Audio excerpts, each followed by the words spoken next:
Why anxiety never ends, and how Buddhism shows the way to peace.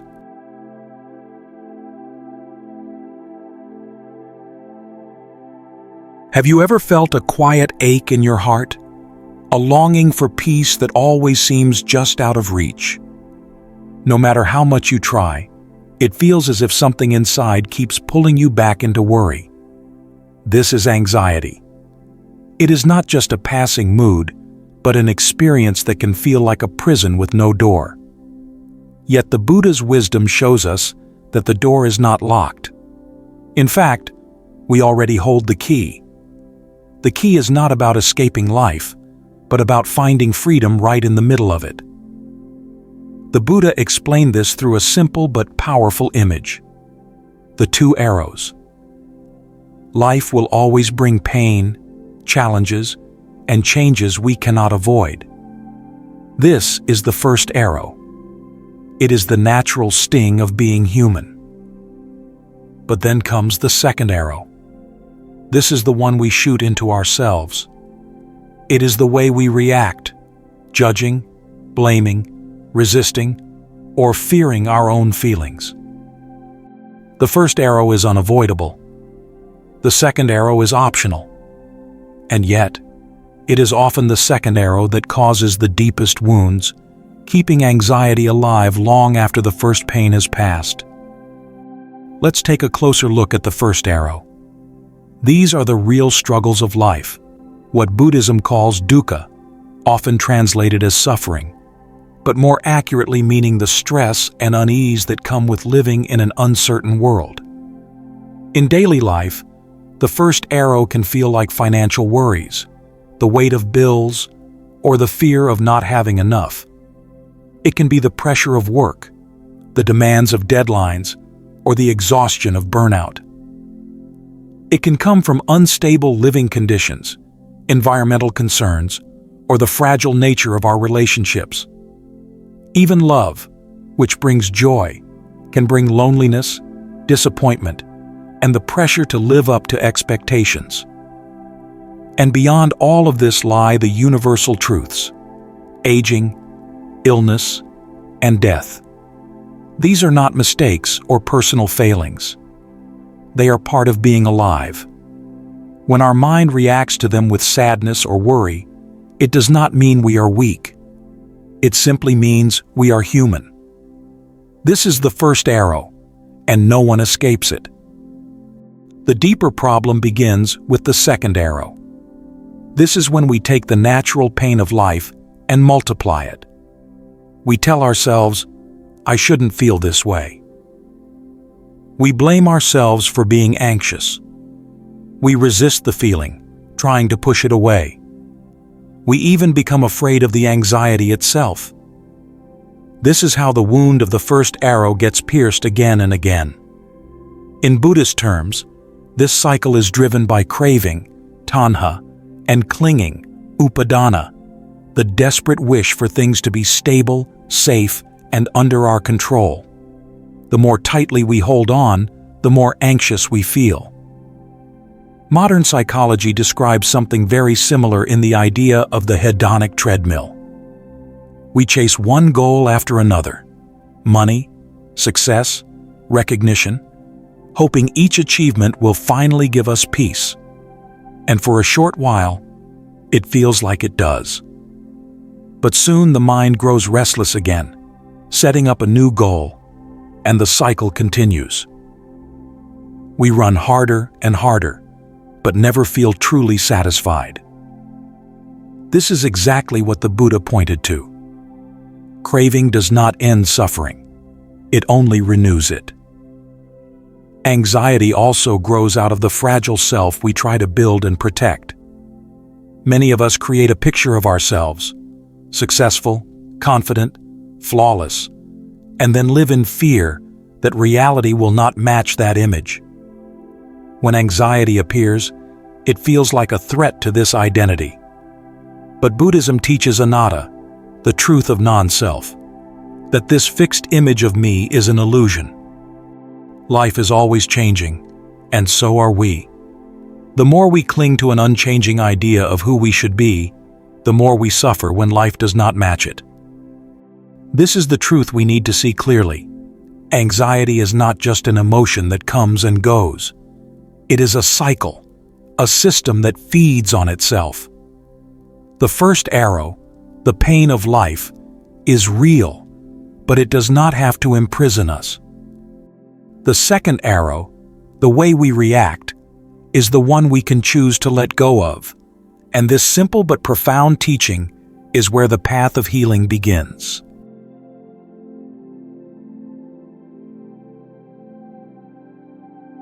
The Buddha was a careful observer of the human mind.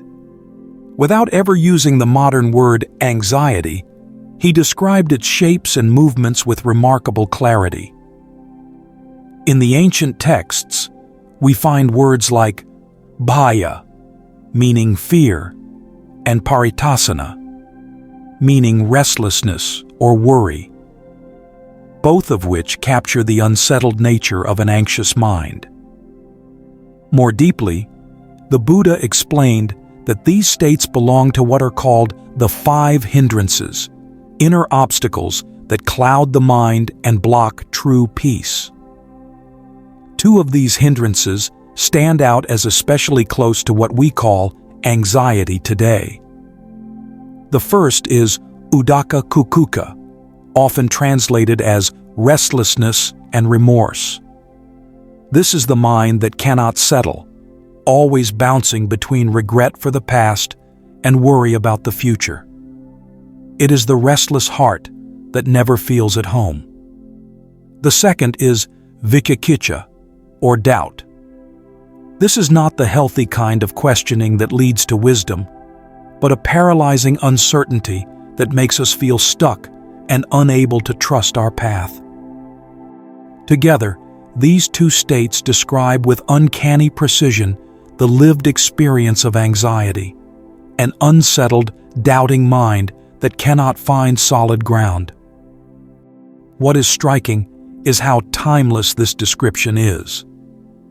Though the world has changed in countless ways since the Buddha's time, the workings of the mind remain the same. His insights still touch the very core of human suffering today. To understand anxiety more deeply, Buddhism turns to its central framework, the 4 Noble Truths and the 3 characteristics of existence. Within this view, anxiety is not just an unpleasant feeling. It is a form of dukkha, the unease that marks conditioned life. Dukkha shows itself in 3 ways. Dukkha is the direct pain of life: illness, loss, or emotional hurt.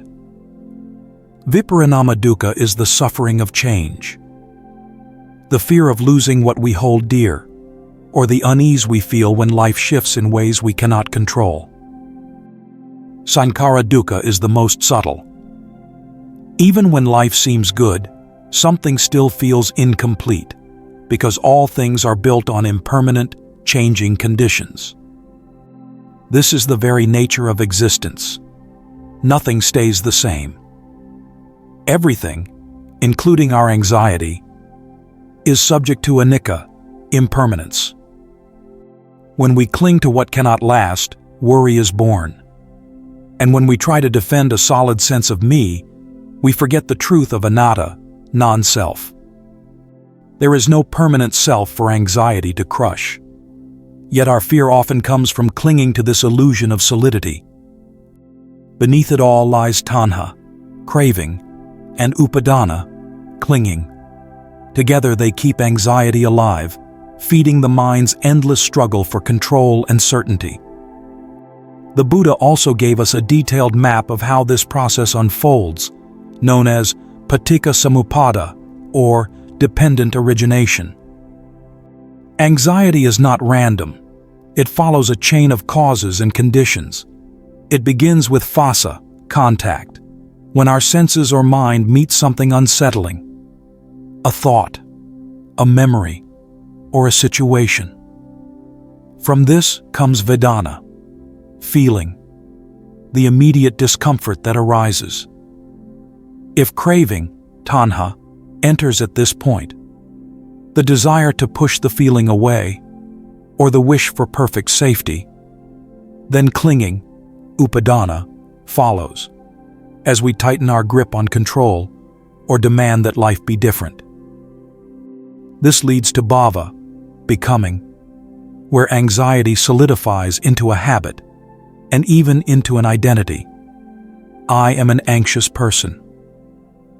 From here comes jati, jara, marana, the cycle of birth, aging, and death. Not only in the literal sense, but in the repeated rebirth of anxiety itself, the wearing down of the heart, and the loss of peace. Through this map, the Buddha shows us that anxiety is not a mystery and not a permanent curse.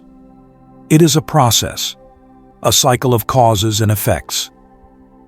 And because it has causes, it can also have an end. By seeing clearly where the chain begins, we can begin to loosen it.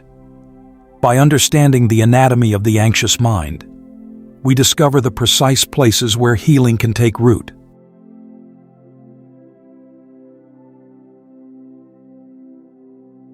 The Buddha offered a path that is both simple and profound. The Noble Eightfold Path. It is not a set of rigid rules, but a living guide, an integrated way of wisdom, compassion, and inner training.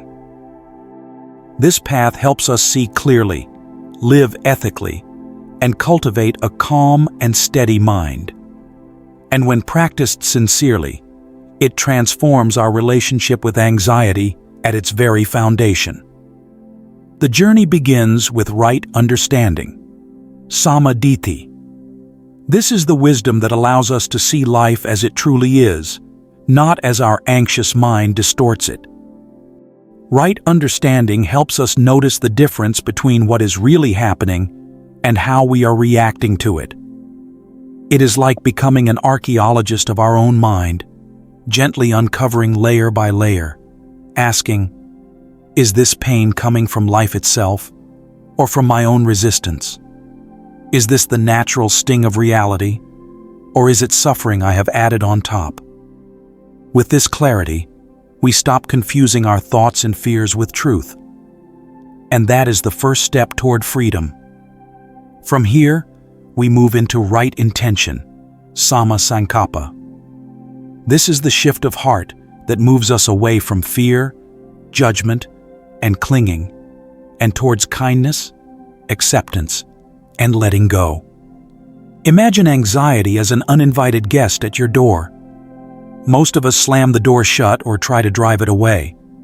But right intention is the gentle act of opening the door and saying, "You may come in." Not with resignation, but with compassion. By welcoming the feeling instead of fighting it, the inner battle softens. The second arrow of self-criticism and resistance begins to dissolve, and our heart learns to relate to suffering with gentleness instead of hostility. The path also includes the ethical foundation of right speech, right action, and right livelihood, samma vaka, samma kamanta, samma ajiva. These are about how we live in the world day by day. Right speech is speaking with honesty, kindness, and care, not using words that create division or feed anxiety in ourselves or others.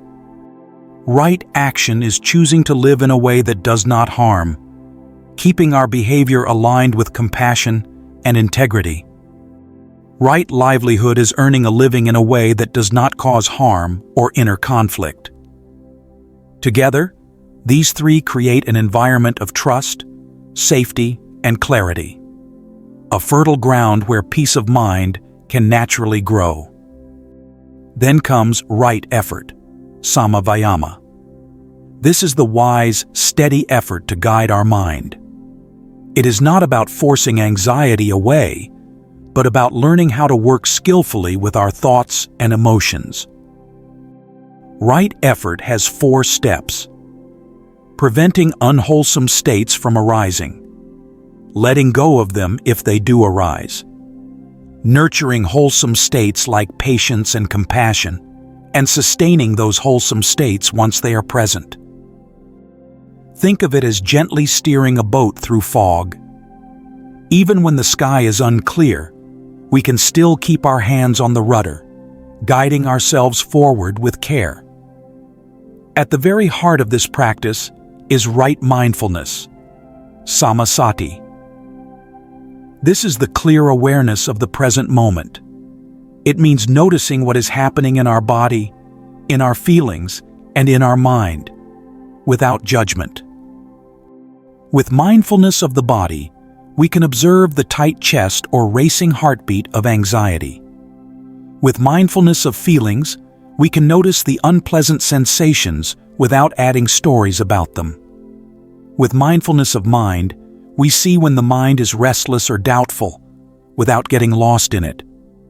We begin to recognize that a thought is just a thought, not an unshakable truth, and certainly not who we are. In moments of anxiety, the breath becomes a gentle anchor. Each in-breath and out-breath reminds us, this moment is enough. I am here. In this way, mindfulness shines a light on the passing nature of all experiences, showing us that we do not have to be carried away by them. Finally, there is right concentration, sama samadhi. This is the calm, steady mind that arises from mindfulness and effort. It is the ability to rest deeply within ourselves, even in the presence of life's challenges. The Buddha compared it to a still lake. The surface reflects everything clearly: clouds, trees, the sky, but the water itself remains undisturbed. In the same way, a concentrated mind can see difficulties without being shaken by them. Anxiety may appear, but it no longer controls us. In this inner stillness, we discover a peace that does not depend on circumstances, a sanctuary within. The Noble Eightfold Path is not theory. It is a way of living and a way of being. Each step supports the others, creating a path of gentle transformation. And as we walk it, we find that anxiety loosens its grip, not because life has no challenges, but because we have learned to meet those challenges with clarity, compassion, and calm.